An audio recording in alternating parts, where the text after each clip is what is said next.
What's up, everyone? Welcome back to the channel. It's your boy Komaris, and for today's video, as you can see by the title, I'm going to be talking about my 2024 Halloween costume.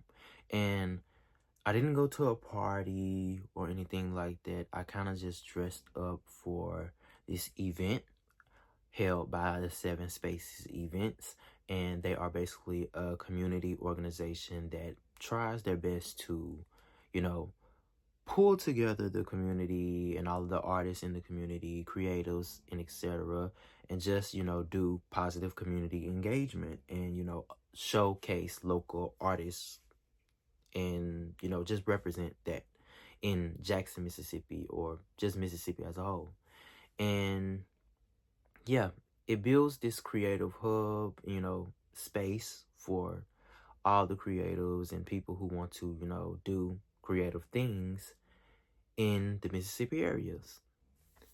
And, the Click Up is an event that is basically about people linking up, artists and things like that, all in one space. And, models, photographers, aspiring models or photographers, they all meet up at this place, the location that they're set, and they dress based upon a theme and they create content around a theme. And for this one, it was Halloween themed, so everyone had to come dressed in a costume, and for 3 hours we, took our time out there and we shot content. And yeah, it was a really fun time. But the only thing that I regret doing is procrastinating on if I wanted to go or not. Because I've been struggling with work-life balance and trying to figure out how to balance my life and work and stuff like that. But as I'm getting older and experienced with adulthood outside of college, I'm realizing that there, in my opinion, isn't a such thing as balance in life. It's prioritization is the key, honestly. You have to figure out what in life that you want to prioritize the most. In which do you feel like is going to benefit you in the route that you're planning on taking in life? That's how I feel personally. But it's so hard to do that when, some things that you need to do, but you would rather not do. So I guess it's me challenging myself with, finding time in between doing what I need to do or have to do, to make it by in life, and just still finding ways to do things that I enjoy, like going to events like this and creating content and things like that. Because it's currently 4:12 a.m. Yeah. So the real reason why I wanted to make this video was so that I could, break down my costume and, the inspiration behind it. And as you can see by the thumbnail, I came dressed as a scarecrow, but not just any scarecrow, a sneakerhead scarecrow scaring away resellers. And, I was thinking about what costume could I do, and I didn't want to buy anything. I didn't want to buy a pre-made costume out of Party City or Spirit Halloween or anything like that. I just wanted to, if I wanted to go out there, I wanted to go out in something creative and cool. I'm totally against using the pre-made Halloween costume things, which is nothing wrong with them, but I just want to challenge myself to wear something different or do something different. Eventually, I want to, not necessarily cosplay, but dress up and do very daring looks, like on the regular. Like, I don't want this to just be a Halloween thing, and I do want to get into like prosthetics and prosthetic makeup and the special effects makeup and all of that, because it's just so cool and it's something that I always wanted to do. And I've been wishing to get into that, but I haven't gotten there yet. But for Halloween, I try to use that as time to kind of dibble and dabble into that just a little bit, but it hasn't been anywhere near the things that I really, really, really want to do. And it's coming. But yeah, I didn't want to buy a pre-made costume and I wanted to spend less money. The only thing that I ended up buying was, hay and this black matte lipstick out of Walgreens. And I used that black matte lipstick on my nose to, create the black, nose. And yeah, so the costume was inspired by an old TikTok idea that I made, which was, a video about Raven Simone and the episode where she visited her cousins in the country, and she was very scared of the scarecrow that was down there at her cousin's barn house, family house, or something like that. And she just kept looking out the window. She kept feeling like the scarecrow was watching her and stuff like that. I made a TikTok inspired by that during the beginning of the Cowboy Carter era. And, I repurpose my TikToks and I post them on here as shorts. And, I was just going through those shorts, TikToks, I guess, and, trying to see what could I use to post for the week. And I came across that and I was like, let me just use this. And then I was thinking, I was like, oh wait, I could be a scarecrow for Halloween. And then I was like, what type of scarecrow could I be? Like, what am I going to be scaring away? Couldn't come up with anything. It wasn't until the day of where I was trying to put on my outfit and my shoes. I was like, what shoes should I wear? I ended up choosing Reeboks and my Jordan 1 bread toes. And that was when I came to the realization that I could be a sneakerhead scarecrow, scaring away resellers and things like that. And then in the middle of me being on a Zoom call, I was working on my sign, to get out there. But I was kind of scared to, use the sign because I was like, I don't want to, because we also took pictures, downtown. And I don't want to be, offensive to the homeless people that may be in the area and things like that. So I kind of shied away from using it a lot more than I kind of would have. But I think the pictures that I did use for it, I think I got amazing shots off of that. And yeah, hopefully it wasn't disrespectful to the homeless, because yeah, I don't even really understand how it could be disrespectful to them, but I just feel like it's weird for me to be out there, holding up a sign and stuff like that, and there's people that actually do that for help. But yeah. And also the Scarecrow was also inspired by, Michael Jackson, The Wiz, and I was studying him, and that kind of helped me shape how I wanted to dress. Is why I had the extra sock and the black nose and stuff like that. And I just added my own twist to Michael Jackson's Scarecrow. I'm still waiting on a few of my pictures to come from I think 1 or 2 photographers. But as of now, I'm going to show you guys the behind the scenes of what we created.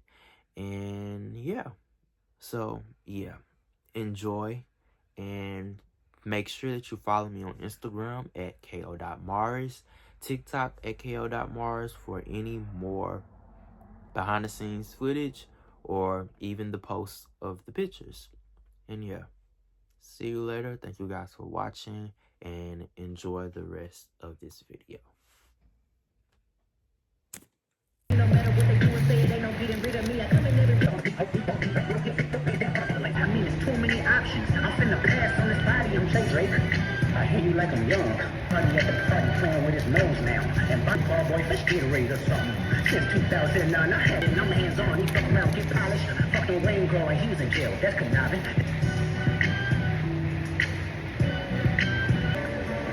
Is it love? Is it love? Pop it, daydreaming behind rocket, I'm away, ride on that dick, I'm like, hey, money, tell them, up it, without the money, I don't budge, what's the sense, you hoes broke, get the king, get the purchase, options like my watch, this shit, flooded, what's the price, these bitches want it, tell them, up it, first to watch my story, but don't like me, bitches weird, known this. You gon' switch the flow, I thought you never asked, ain't fucking with me and ain't bout with the show, and I hop in it, I got me a minute, I did it legitly, I'm still with the sophisticated ratchet hoe, you know. Remember, I'm not. I needed some shit with some bop in it. I flew past the whip with that blip in it. My bitch got good pussy, fly her across the country. I been trying to jewelry like a guru. Real dope boy, 100,000 in the visa. President's attention, I buy, we don't see you. I been getting money, I ain't worried about what he do. Bitch on the baby, brand new whip, got no keys. Tell him I'm close. He got M's in the bank, like yes, indeed. Me and my used to have a plug in Mexico, his name was Jose. Draw that white walk across the border like a Mojay. Pretty damn.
Yeah, I like that right there. Hold that one right there.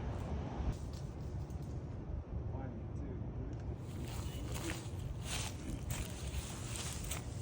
2.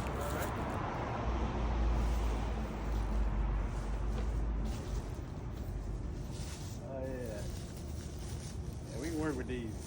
I can work with these, man. I can work with these. What we got? You see it? You'll see them because I'm gonna.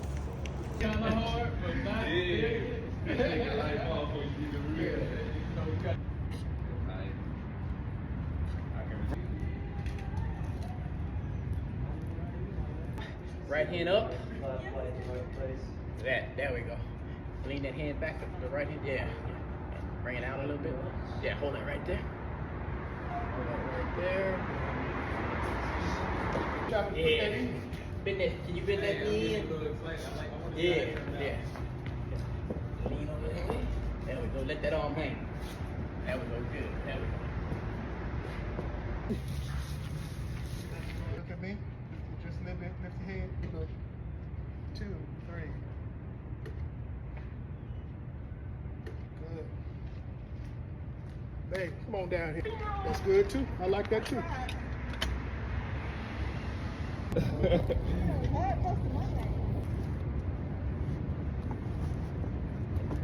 Back to it. This right here. Right. Oh yeah. Oh yeah. Hold the body just like 3, 2. You know how we do. We get in each other's way.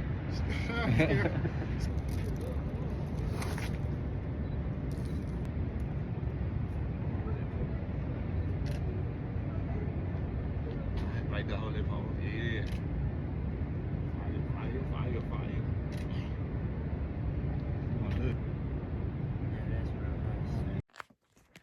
You know, I kind of stopped recording because I was like, okay, nothing else to say. But actually, I do have more to say. Let's break down why I'm scaring away resellers. And the reason why that I'm scaring away the resellers, the sneaker resellers and things like that, because most people who are now into the sneaker community and the state of sneaker culture now is, filled with culture vultures, in my opinion, and in reality. And I feel like they need to go away. I want them to go away. Like, sneaker culture does not have the feel that it had, years ago, which, that's the case with anything in creation, anything in life. And I feel, like a lot of people just get into sneaker culture now, especially like people who used to talk real bad upon the black community for, well, yeah, the black community for how much money they spend on shoes and things like that. Like, now everyone's invested into sneakers, especially like Jordans and things like that. And it's weird because they mass buy these shoes and have these connections that helps them get even more and things like that before they even release and stuff like that. And it's just so disgusting, and it kind of made me and a lot of people who, were born into sneaker culture and things like that lose interest in something that was pretty much one of their very most favorite, joys and interests. And, I just want to scare them away. I want them to go. Like, I'm tired of it. I hate that I let you kill my joy. And I hate that you're making it harder for me to get these shoes now. Um, I hate that you're making me have to go in store now, because growing up, all the time, me and my mom used to get our shoes online. Like, we only shopped at Finish Line or sometimes occasionally Champs, but majority of the time we would get all our shoes on Finish Line while everyone else camped out for their shoes and things like that. And very rarely did we ever have to like go in store. And if you know anything about, sneaker culture now, and most things are like an online release, and it goes crazy because people have bots, they mass buy, they have so many different computers and phones and devices in use, and it makes it even more harder for you to, you know, get the shoe. And yeah, I just really, really hate what sneaker culture has become. And I think it's time that someone stands up and scares away these resellers.